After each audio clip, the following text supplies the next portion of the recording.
Hey there, podcast enthusiasts. Are you ready to add a little sparkle to your day? If you're loving the insightful conversations and captivating stories on Mirror Talk Podcast, here's a friendly nudge to hit that subscribe button. By subscribing, you'll never miss out on the empowering messages and thought provoking discussions we bring to your ears. But wait, there's more. We're all about spreading positivity and inspiration, and you can be a part of it too. How? By sharing the love with your friends and family. Share this episode with your loved ones, and let's create a ripple effect of empowerment and growth together. And hey, if you've been enjoying what you hear, why not take a moment to leave us a glowing 5-star review? Your feedback fuels our passion to keep delivering content that resonates with you. So hit that subscribe button, share the love, and leave us a review. Let's keep the conversation going and spread the Mirror Talk magic far and wide. Thanks for tuning in, and remember, your support means the world to us.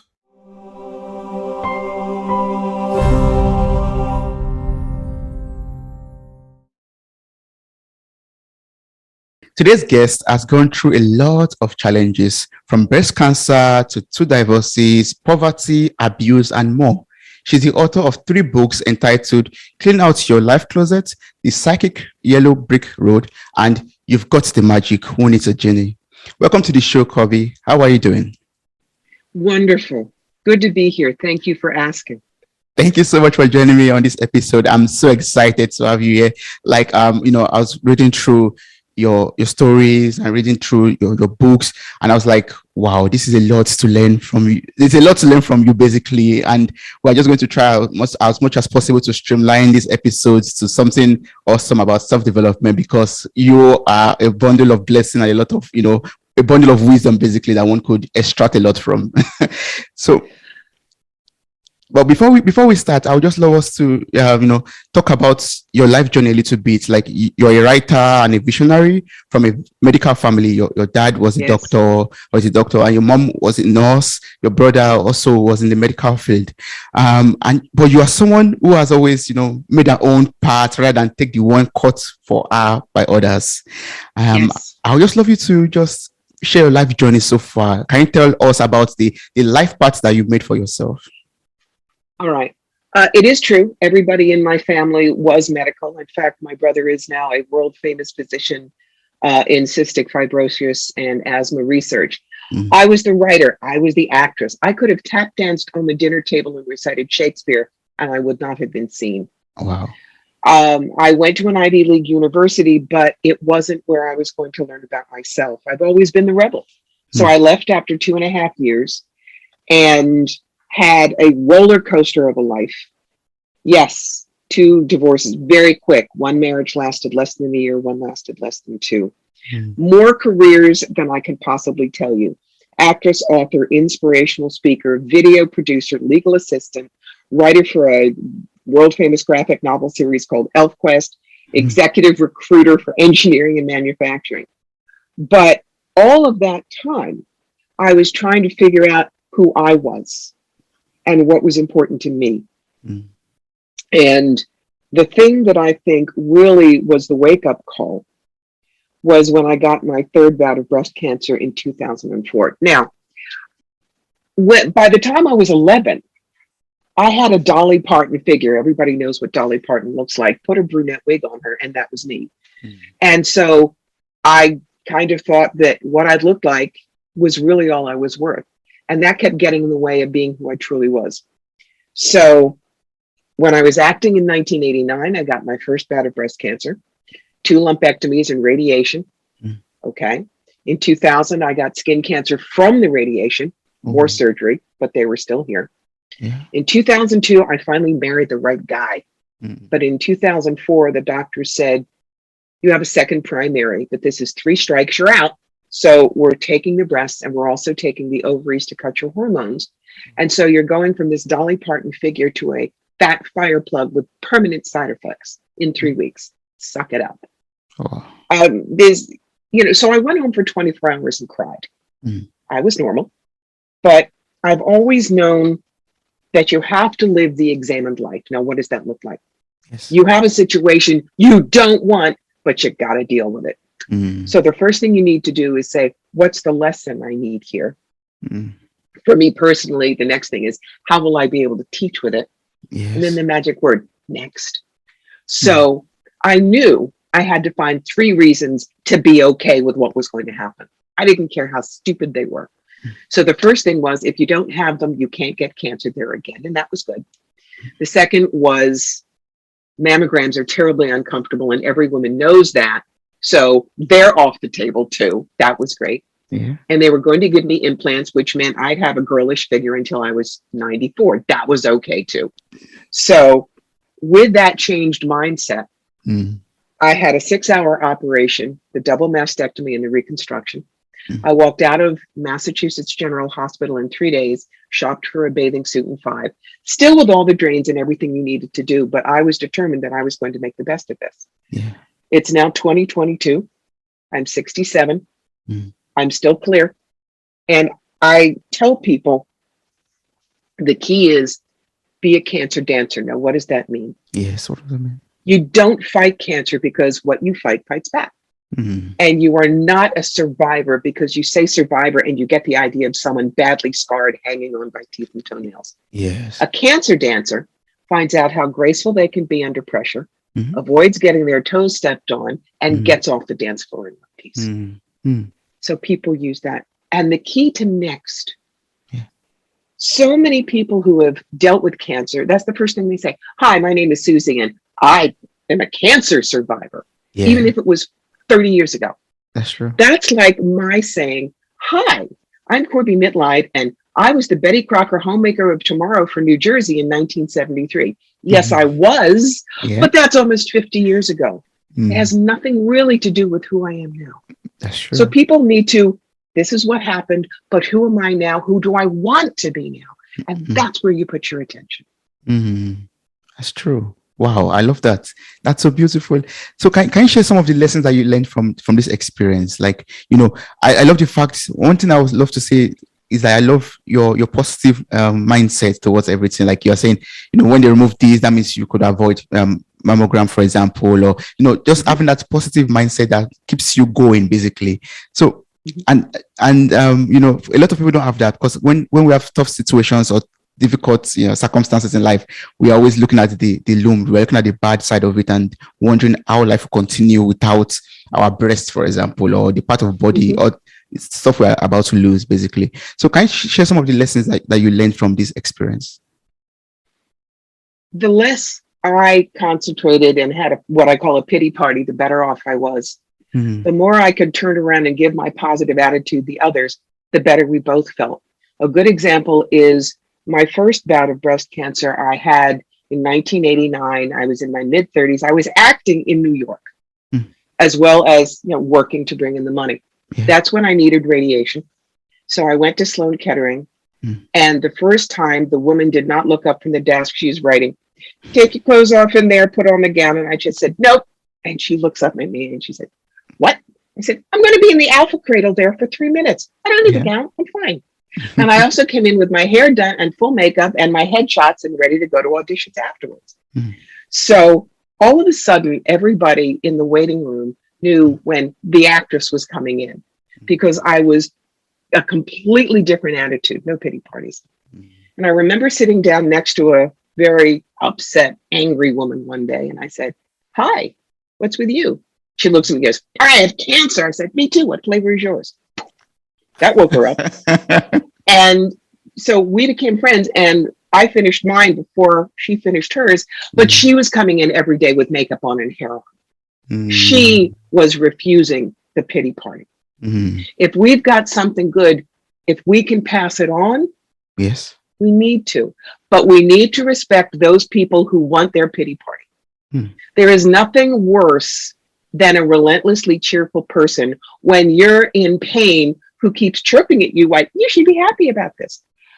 I remember I had a friend who was coming home from a cancer bout at the hospital and was very upset that their entire house was in upheaval because there was no water, a septic, blah, blah, blah. And her friend kept saying, "Oh, but you should be happy even without water because blah, blah, blah." not allowing feelings, Mm. emotions. And that's important. I work the way I do, and I offer to others, you might want to consider this. Mm. But a gift is not something you throw at someone. You offer it, and when they take it, you take your hands off and you let them do with it what they will. Yeah. No judgment. No judgment. No judgment is so key to everything that we go through. Mm. Wow. Not blaming yourself for whatever situation that you're in, basically, and just accepting it and being grateful, basically. Yeah. That's right. Yeah. But we believe that it's very important for us to process our feelings, for example, or process the emotions, for example. And then also, we don't want that pity party, for example, too. So how can we balance both sides? Like, I want to process my feelings, my emotions, and what I'm going through, but I want to still have my makeup on, look good, and still show up as myself in my true happy self. You have to allow yourself to be upset. Like I said, I went home and cried for 24 hours. I was not a fool. I knew this was going to turn my life upside down. Yeah. But there are 3 magic questions you can ask about any situation. It comes from the idea of stimulus, belief, response. All right, so here is a situation. Okay. Yes. How are you feeling about it? I'm upset. Mm. Why are you upset about it? You detail your reasons. But the 3rd question we never ask ourselves, what do I think would happen if I stopped being upset about that? That's how I did it with the cancer. What was I upset about? I was going to have a double mastectomy. Why was I upset about that? Because I didn't know who I was going to be. I didn't know if my husband would stay married to me. I didn't know stuff. What did I think would happen if I stopped being upset about it? It wouldn't go away, but my mind would be clearer and I could make choices about how to work with it better than if I'm in such misery. I'm like the little kid with a foot nailed to the floor who doesn't understand why the scenery won't change no matter how fast he runs. That's true. Yeah. Oh, that's so beautiful. Well, thanks so much for that wonderful answer. And do you use this kind of, principle and steps for other challenges that you experienced, like when you went through your divorce and poverty and abuses also? Did you use the same, 3 steps? Yes. Let's take a look at my last divorce. I was married to my friend. We'd been friends for years. And he got a job in Atlanta. And as I say here, I'm not a magnolia, which is a Southern belle. I'm a bagel. I need to live in New York. Yeah. And after 2 years, he said, well, I don't like being married and I don't like Atlanta. So I'm moving to California and you're not invited and there's nothing you can do. Oh. Boom, out of nowhere. Oh. So for 3 weeks, I played the wounded wife. And then I said to myself, what am I upset about? I'm getting divorced. Why am I upset about that? Because my life is going to be upside down. Rich is leaving, blah, blah, blah. What would happen if I stopped being upset about that? I might keep my friend. And so I said to him, look, if you want to leave, fine. But we've been friends for 12 years and I want to keep the friendship. All of a sudden, everything changed. We did everything on a handshake. We kept in touch for years until he died in 2007. And so that was a good divorce. My first one was a very bad one. We were both in our mid-20s. There was physical abuse, and that it took me 30 years to finally let go of the pain with that. But with Rich, I knew better. And what that did for my 3rd marriage, and we're in our 20th year this year, is it taught me much more how to be a better partner, how to listen to Carl, to make sure we were both on the same page with a lot of things before I said yes to the engagement ring. Yeah. And to remember that the best relationships are 60-60 propositions. Each one goes a little bit more than halfway, and it's the extra 10% that locks it. And Carl understands that more than Rich and more than Peter. Yes, that's why. I mean, when he found out what was going to happen in 2004, we'd only been married for 18 months. Yes. But he said to me, am I going to miss them? Oh, yeah, they were gorgeous. But I married you, not them. Yeah. And it has not been easy. The marriage is a constant work in progress. But because both of us understand what it takes to make a good marriage, we have made one. That's so beautiful. I'm just hearing about this 120% for the first time ever. Like, can you explain that a little bit more, please? Like going the extra mile from the 50-50 and contributing more basically to the relationship. Can you touch on that, please? It does work. It really does. Because 50-50, you think, well, I've done this. Where are you coming? But 60, you're going to go a little bit more. You're not counting, does it all add up to 100? Yeah, that's true. And it just works better. Is that not the definition of love? Just doing stuff without necessarily expecting something back from it. Yeah. Love is like a gift.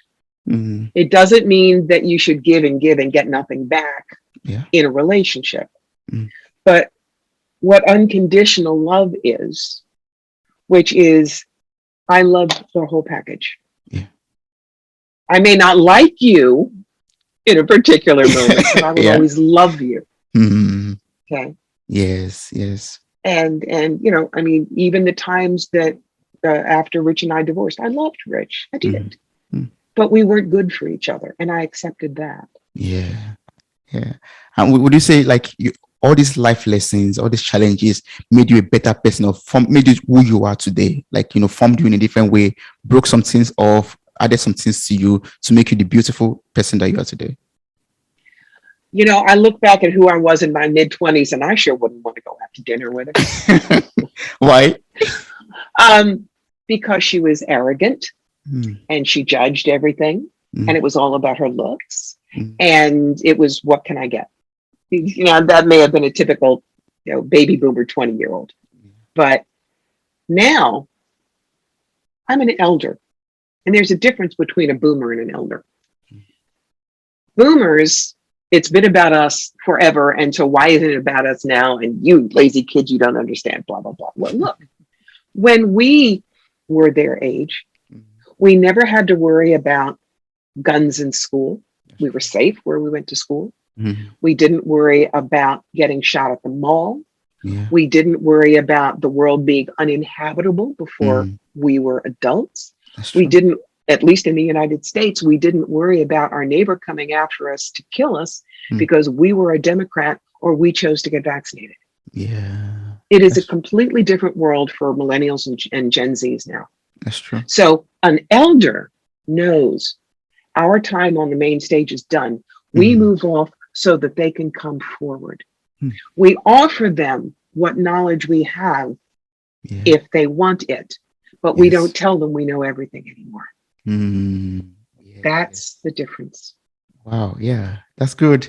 And talking about knowledge and sharing knowledge with the millennials and the Gen Z, I want to talk about your book. You have, this self-development projects, and a part of the series is this book titled "Clean Out Your Life Closets."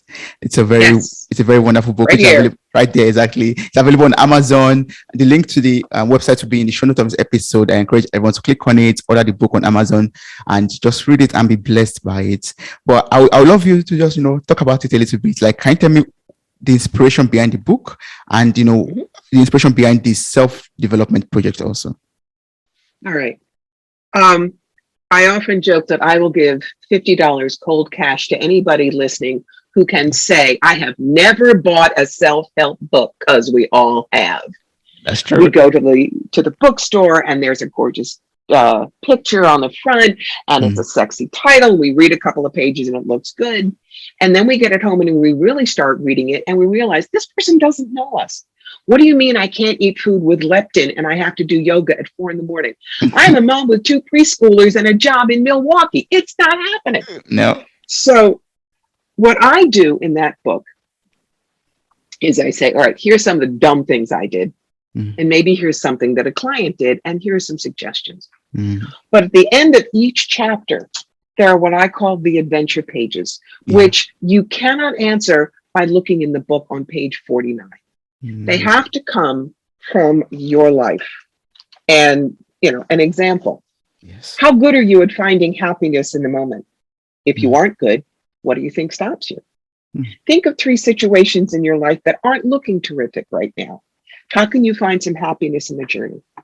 I have the readers write the book with me so that 2 friends can buy the book together, but they're each going to do their own answers. So at the end of it, each one will have their own personal journals that will speak directly to them within their life. And I haven't seen that done anywhere else. Oh, that's beautiful. I can imagine that's been like a book club book, for example, where all the friends sit down around the table or, by the fireplace and just read the chapter, write the answers to the questions, and just journal basically together. That's so beautiful. Yes.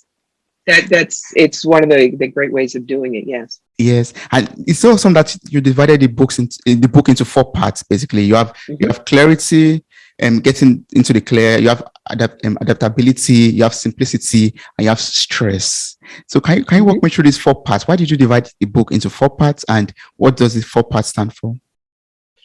When I started writing the book in 2015, my clients gave me a list of 20 things that they wanted to learn about in the next year. And these 4 things were what were mentioned most. The idea of clarity is when you get clear on your purpose, clear in your relationships, and clear with spirit, you're ready to make changes in your life. The next chapter is simplicity, like life is a tiny house. There is too much consumption in the world. That's why we have the problems we do. So I help people learn about things like maybe everybody in your house needs their own toothbrush, but not everybody in their house needs a copy of Harry Potter. You can trade them. That's true. There's what you clutter your life with. Is it collecting things? Is it collecting people? Is it collecting experiences? Just collecting to say you have them, or are you living everything that you're doing? Things like that. Then the adaptability is going with the flow. Finding happiness with what you have right now. The idea of those 3 questions is going with the flow. For instance, I'll use the example of a man who is at the beach with his children for a week, but it's going to rain the entire week. His adaptability is, well, I've always wanted to show them the Marx Brothers movies. So that's what we're going to do this week, instead of complaining and yelling at the kids and being miserable. Adaptability is going with the flow. And stress, hello, we're in the 21st century. It's going to be there. Now, there's good stress and bad stress. Good stress is what I feel when I'm just about to do a podcast or go on stage. Bad stress is overscheduling ourselves, not saying no when we don't want to do something, double thinking everything. What if this, what if that? That's bad stress. And I talk specifically about 2 examples of stress. One is stress is the shot across the bow. That's when all of a sudden something hits you very hard and you realize, I have to stop this. And stress as mission creep, which is the example I use is a woman loves knitting and she made someone baby clothes. And a friend saw that and said, could you make some baby clothes for our fundraiser? And she does. And then our national public radio station says, we would like you to make them for our fundraiser, but now you have to make this many in this color and use this pattern and this type of wool. And she hasn't said no to anything. So what used to be lovely and relaxing is now just one more stress. And when she's done, she puts the things away and never knits again. That's mission creep. That's true. Okay. Yes. So you have to learn how to say no is a fabulous idea. I tell people that all the time. And boundaries are important, and know when to stand your ground.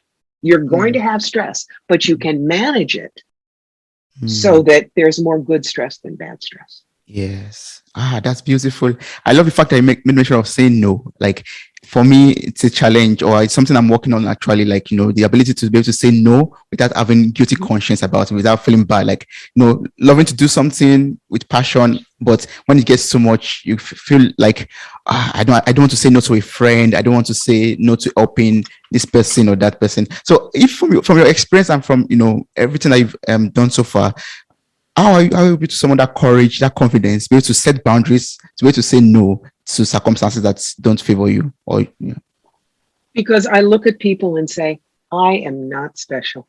You can do what I do. Because of the work I do in metaphysics and spirituality. I was offered a reality show here in the United States. Wow. But they said, and you have to tell everyone that nobody is as good as you and you're such an unusual and magic. I said, but that's a lie. Mm. Because all my life I've said, I'm not special. You can do what I do because I want to pass this on. And they went, oh, okay. And they went and found someone who was willing to lie on camera. I've never regretted turning that down because it would have been a piece of my soul that I had sold off for, as they say, the 30 pieces of silver. It is more important that people know they can do what I do. I'm not talking smoke, and they can make a difference in their lives. Yeah. Wow, that's so wonderful and so simple and, you know, so humble, basically. Yes, I love that. Yeah. So I'd love to ask a question about clarity. I was reading through and you said, you know, clarity could be a canvas on which we, you know, paint like a new life story of ours. So can you explain this to me? How can clarity be a canvas that we use to paint this new life story, to design our own life, basically? Well, the main thing that I use for clarity is I compare it to a telescope. And when I compare it to a telescope, it's a matter of you have to learn to use it. Yeah. You have to keep it clean. You have to know what you want to look at. You have to adjust the lens. Yeah. That's things like take care of yourself, spend your time with positive people, not negative people, because that way you will know what you're aiming for. I tell people, stay away from people who live in Neverland. What does that mean? The people who are always saying, no, that's not going to happen. You'll never make it. And I tell people I want to give them 2 magic phrases to respond. Thank you for sharing. You may think that if you wish. Notice you're not disagreeing with them, but then you're off doing your own thing. Yeah. You don't need to convince them of anything. The only person you need to convince is the one in the mirror. That's who's important. Yes. Do some mirror talk. Exactly. Wow. And you know, you've achieved a lot so far in life, and I'm sure you've done this because of the clarity that you had on your purpose, the clarity that you had, you know, basically on your journey or your life path. So for we young people out there or young adults out there, you young puppies. Yes, we need your advice, please. Can you tell us how to gain clarity in our life purpose, for example? How can we be clear about what we want to do or why we are, you know, planted on this earth? Okay. The number one thing you need to know is if you're here, your soul chose to be here. It is not a mistake. You are needed. And people do come to me and say, what am I supposed to do with my life? I'm not going to tell you because I haven't lived your life, dealt with your challenges, have your passions. That's like going into a Russian literature class and the teacher hands you War and Peace and you go, hey, you read it. I don't have to read it. Why don't you just tell me? No. So I explain to people, find your sentence of passion. What's that? Your sentence of passion is not who you are or what you do or even how you do it. It's your vapor trail. So that when you go skidding into heaven on bald tires and fumes in the tank, and God hands you a cup of coffee and says, so tell me, you get to go, I did this. Isn't it cool? My sentence of passion is cross the bridge from fear to fearlessness and fly. When I can take somebody from point A to point B, when they thought they couldn't make it, tap them on the shoulder and say, here are your wings. You don't need a flight plan. Now take off.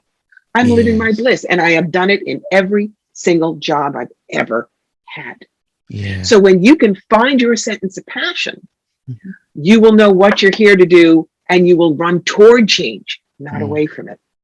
Wow. And I've got an hour and a half consultation that people can go through, but it's in the book, some simple things. Yes. What has your life been about? For instance, if you've always had a roller coaster relationship with money, how does that make you feel? Are you scared about not having any? Do you want to see what it's like not having any? Then there's where does your happiness live? And where do you find comfort? Now, happiness and comfort for me are words. I often say that words are my drug of choice. I love writing. I love speaking. I am a charismatic. I just am. I walk on stage 3 feet before I walk on stage. And I'm funny. And people wonder how you can put so many home truths out there and still be funny. You can do it. Yeah. That's mine.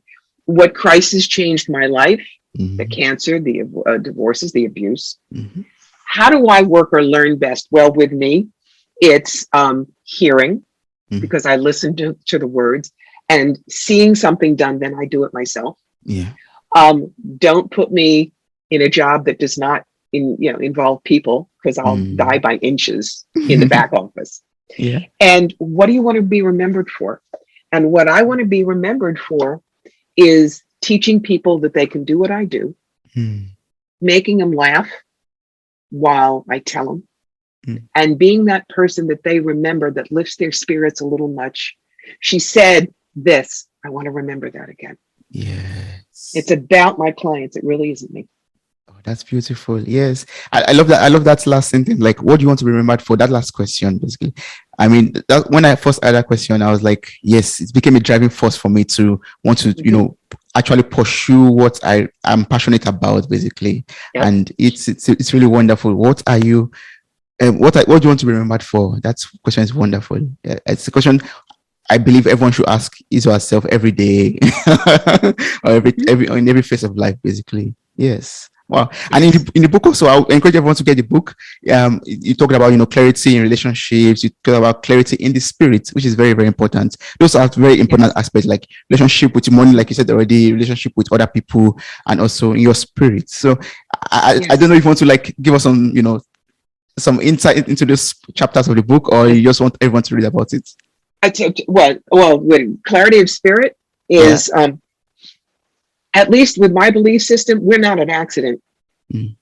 And if you think that you're going to get through this life all on your little onesies, well, honey, let me tell you, you're not. No. So clarity with spirit is the connection with source, God, all that is. I tell people, I do not care if you're Christian, Jewish, Buddhist, pagan, Muslim, or believe in Ralph the Wonder Dog. I really don't. To work with me, all you need to know is someone up there loves you, wants the best for you, and is willing to work with you to make the best life possible. So that's what I mean about getting clear with spirit. Yeah. Knowing you're not alone, knowing that you're not an accident, and what you do matters. Oh, that's beautiful. Yes. What you do matters. I love that. Yeah. So it's coming to mind now, the illustration you made, or the example you made when you talked about adaptability, basically, like, you're supposed to go to the beach, but because it was stormy or rainy, you had to, like, the father said, oh yeah, let's watch a movie instead, because we've always wanted to watch the movie. So can you explain adaptability to me, and how it is related to freedom? How is adaptability related to freedom and also perfection? Okay. It's non-judgment. It really is. When you are so set on it has to be this way, you're not elastic. And so I recommend that people learn to be like a happy Martian detective, and they look at me and go, what? Very simple. Imagine a Martian is given an assignment. You are to go down to Earth and learn everything you can about humanity. And he's all excited, and so he lands with his little spaceship. Yeah. And he may come up to see me talking with one of my clients. And my client has water coming out of their eyes. I'm human. I would assume they're crying. Yeah. The Martian would toddle up to them and look and go, why is there water coming from your eyes? And the Martian might be smarter than me, because asking that way, maybe she has allergies, or maybe her contact lenses are bothering her, or maybe there's an emotional basis. Yes. When we ask ourselves before we judge, the world opens up. And my favorite story about that, there was a man who had a wife and a child. He was in a horrible accident, and the scarring made his face kind of look like one of those spin art drawings. He was very, very conscious of it, and he kind of walked around like this, thinking everybody must hate the way he looks. But he was still married with a child. He was putting the child to bed one night, and the child grabs his face and smushes it next to hers and says, this would be a great picture, but it would be better if mommy's face were in the picture. Now, the old him would have thought, see, even my daughter thinks I'm ugly. The new him, who understood about the Martian detective, looked at her and said, why would it be better if mommy's face were in the picture? And she looks at him and says, because mommy can't hold the camera still and you take good pictures. Oh. Now, he avoided decades of pain and suffering, thinking even his daughter thought he was hideous by asking one question, Yes. which told him she didn't see him any different. Mm. She just thinks he's a good photographer. Ah. Questions Yes. are miracles. And if you're unafraid of asking questions, you'll get so much more information. You will be able to let go of self-judgment. Mm. And you'll always say, what's next? Mm. Yes. I love that question. I love the fact that you're repeating it. What's next? What is next? It's very important. Yes. Next is magic. Yeah. Like you have to know what the next step to take, the next, action. Yes. And also, the fact that you said, asking questions, one has to be bold enough, to be confident enough to ask questions. I believe that in our day and age, for example, it could be challenging sometimes to ask some very critical questions, some very personal questions, maybe because we don't hurt the feelings of the other person, or because we're just afraid of hearing the answer, basically. Yes. So how do you deal with this situation when you are scared of getting the answer from the person, and when you're scared of just hurting someone else's feelings by asking questions? I remind myself that the only one who is scared is me, that I am offering a question. And if they get upset, they're choosing to get upset. Asking that question with another audience, they might love it. Yes. And I don't know what's going on in those brains. So I come from a place of non-judgment myself, loving the audience for its clarity, and offering my knowledge just like that gift. Yes. And I toss it out to the audience, and some of them will hold it to them, and some of them will grind out their cigarettes in it, and some of them will stick it under their chairs. That's true. Not my thing. As Wayne Dyer often said, what other people think of me is none of my business. Oh, yeah. Yes. I could go deeper into that, but I mean, sometimes we're always, self-conscious, or no, not self-conscious. Sometimes we're always like looking forward or looking out to what other people think about us. Basically, we're trying to adapt. We're try to change ourselves, modify our ways of thinking or believing, because we want to please other people. We don't want other people to think badly of us, but we should not just mind what people think about us. Yeah. We can only take care of ourselves. There are people in my life that I love very much who still think that what I do for a living is charlatan behavior and I steal people's money. Now, I've been doing the intuitive work full time for 20 years. I read 1,000 people a year. I'm in books. I've done radio and television. You can't be a charlatan for 20 years straight with the kind of accolades I've gotten. You can't. But I will never change their minds. Yeah. So I don't try. I love them anyway. But there's a lot of me that they just do not get to see. Yeah, that's true. Which is sad. Yeah. but it, it's their comfort, and they deserve to have their comfort level where they want it. I don't have to tell them they're wrong. Yeah. When we're all dead, we'll talk about it. Think about it. Yeah, that's true. Yes. So one more quick question in regards to adaptability. Adaptability has to do with, going with the flow, basically. Like, yes. So how would you differentiate between going with the flow and coping or managing a situation or circumstance? All right. Going with the flow would be things like everybody was going to go to a Thai restaurant, and you get there and they say closed for COVID. Yeah. Okay. Yes. Let's look in the book. And you don't say, but I wanted Thai food. I need my meat. Okay, fine. Yeah. Well, there's Korean down the street. Let's do that. Coping.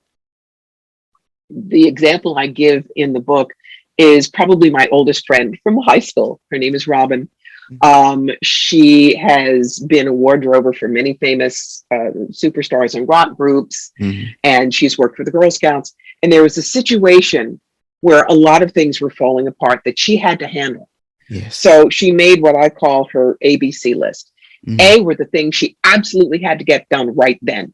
Yeah. B were some things that she could either put off or delegate. And C was just, well, not this time. Because when you do that, you're going to get the most important stuff done. You're going to breathe more easily. That's where saying no. You have 3 lawyers who all say, but mine is first. You have to say, I'm sorry, but Mr. Smith's grand jury deposition is tomorrow. He has to be first. Yeah. Miss Jones, your stuff is next week. I'll do yours next. And Dr. McAllister, this is just something you want to do to take a look at the next board meeting. That will have to wait. Mm. And you do that. Yes. You have to know, you can't let other people constantly make you wrong. That's when you have to stand your ground. Yes, yes, yes. Wow, you have to, we know who you are basically, and know and stand your ground for who you are and know your rights. Yes. And no guilt for doing it at all. This is what I need to do to take care of myself and to get things done reasonably. Deal with it. Yes. So I'll love us to jump into the next part, which is simplicity. And I just have a quick question there. Like, simplicity is when you're living with less, for example, like we gave the example of, each member of a family can have is a toothbrush, but you could all share, the Harry Potter series, basically, or the book. Yes, yes. So how do we find abundance in simplicity? I did it this morning. We don't have we have an 864 square foot tiny little cottage in the middle of a very poor county in New York. My brother's a multimillionaire in Boston. But this morning, I realized the house is solid and tight and paid for. I got in the shower and had warm water, hot water at my disposal. I may be 67, but I can still keep my balance and stand up straight and shower myself. I had decent clothes to wear. I'm doing the work I love. As I told you before we got on the air, my beloved 14-year-old Maine Coon cat got a clean bill of health from the doctor this morning and is going to be with us for a while longer. Yes. These are the gratitude bubbles. Don't take these for granted. Because if they went gone like that, you would be craving them. That's true. So every single thing in your life, look at it, count, literally the old saying, count your blessings. No, I am not going to England every other month like my brother is to see his daughter and her husband. No, I am not meeting British royalty like my niece who works in a very, famous art gallery. And no, I will never find a cure for Parkinson's, which is what my genius nephew is doing, also in Boston. Yeah. My brother is a healer of the physical. I'm a healer of the spirit. We all come down here with a backpack full of things that our soul wants us to learn. And if we dive deep into that and not compare ourselves to what other people are doing, that's where our joy is. I get to get up every morning. I don't have to get up in the morning. It's a big difference. Yes. I get to do the work I love. I have a solid marriage. If I died tomorrow, well, I don't want to. I like being alive. Yeah. But this life will not have been a waste. I will have made a difference for some people. I love That's that. gratitude. That's enough. Yes. Being grateful for the little things, the least things ever. Yes. You get to wake up in the morning, you get to have your shower, you get to do the things you love to do, you get to impact people's life, and you're going to live long and to make more impact on the life of everybody and life of our generation, basically. I believe that. Yes. So yeah. And talking about our generation and talking about this day and age that we're in right now, where everything is fast, where everything has to be done like yesterday, that puts us under a lot of tension, a lot of stress. But our goal is also to live a stress-free life, basically. And now in your book, you're saying that stress is our friend and we should accept it as our teacher. So I'm like, how do I accept stress as my teacher? My darling, you will never have a stress-free life. Not in the 21st century. Even during the Stone Age, you would have had a stressful life. Where's my next meal? Is the mastodon going to make me go squish? Yeah. There. Even you look at the ultra rich. Don't believe that they have a stress-free life because they are always, am I going to keep my money? What do I have to do to keep making the money? For them, money is stress. Yeah. Yeah. That's why I'm not saying don't love money. I mean, Mm. money is energy. Energy exchange is great, Yes. but don't love money because it's money. Mm. That's like the person who collects bourbon and they have 100 bottles of bourbon that they never drink. Mm. What's the point? It's a waste. Yeah. Whatever you've got, whatever your talents are, whatever your tools are, whatever your belief systems are, put Mm. it into the world with joy. See what you can do, see what you can make, see what you can connect with. Yes. And if you've got stress, you'll learn how to knock it down, change Mm. it into good stress, Mm. or shove it aside Mm. because you want to do that delicious stuff that you know is the most important. Yes, that's so beautiful. Yes. So when I speak to now to distinguish between good stress and bad stress, and shove aside the bad stress and focus on what makes you passionate and what makes you born inside, basically, for good Yes, things. Mm. exactly right. Yes, Exactly right. I love that. Wow, thank you so much for everything you've taught me. Like, it's so amazing. So it's so much filled with knowledge and lots of words of wisdom and everything. Like, it's so wonderful. But I love you to talk about your other works too. Like, you're also the author of the Psychic Yellow Brick Road, and you've got the Yes, Magic Who Needs a Genie. Can you tell me yes. a bit about these books and what are readers supposed to expect from it? Okay. I am a psychic medium and a past life specialist. I do all the wiki woo stuff, which I Mm. joke about. I've even done stand-up comedy on what it's like to be a psychic these days. So I say that I take my work seriously, me not so much. Mm. The Psychic Yellow Brick Road is a book I wrote, and I use the idea. A lot of people like going to an art museum, Yeah. seeing sculptures and paintings, but they don't want to learn to sculpt and paint. Mm. There are a lot of books out there about psychic development, but there aren't any that tell you this is how to use intuitive guidance safely. And Mm. so that's what this is about. Yes. And I don't then tell you, and I'm the only one you should go to. Guys, there are almost 8 billion of you out there. I can't read you all. No. If this book helps you go to an intuitive counselor, a psychic medium, Mm. and get good answers and feel safe, I did my job. Mm. I really did. Yeah. And the other book is before COVID, I was on the road 45 weekends a year. I did 50,000 miles a year on my car. My nickname was the Travel Channel. But at 67, I am content to stay home.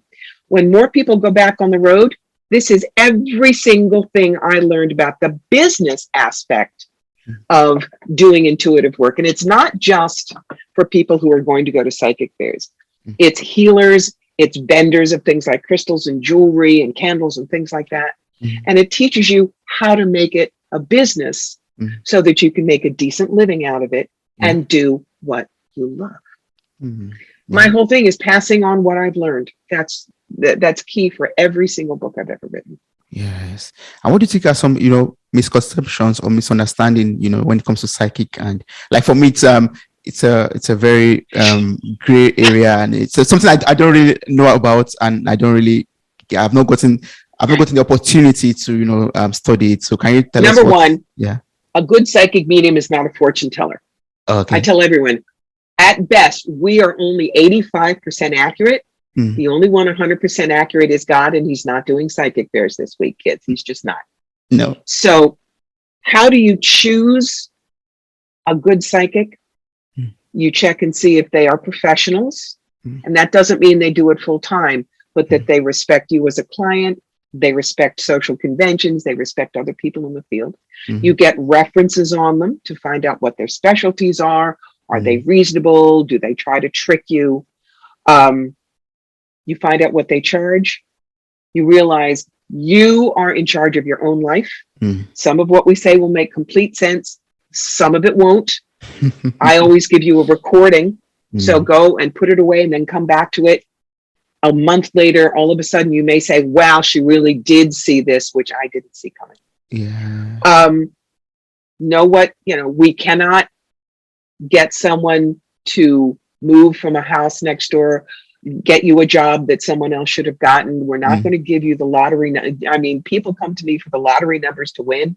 Yes. I look at them and say, well, me first. And anyway, if your psychic isn't at least driving a Rolls Royce, how do you know she knows? Oh, yeah. We're not going to lift a curse. We're not going to tell you that your aura has holes in it.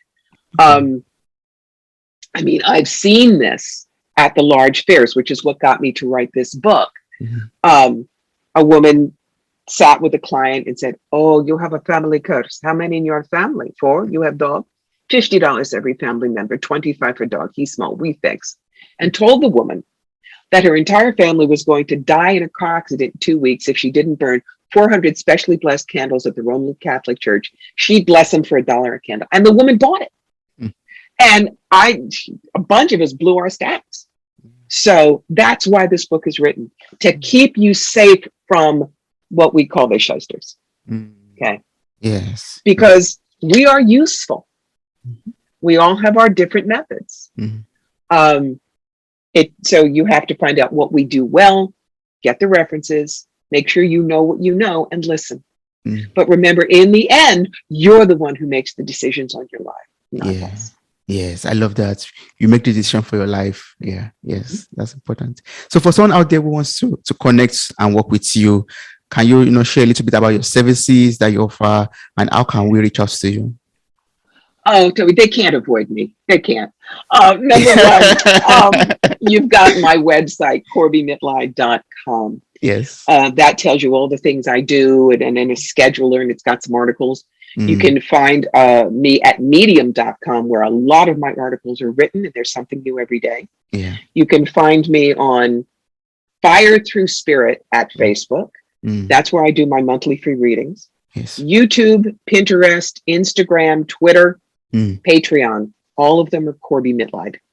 Oh, you're everywhere, basically. Yeah.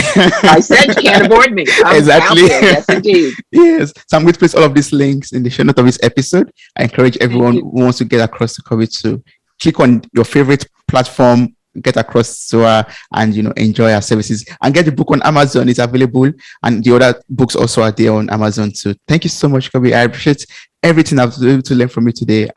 I'm so grateful for learning about your story and the lessons that you even learned from your own life journey. Thank you so much. It was a pure pleasure to be here. Thank you for asking.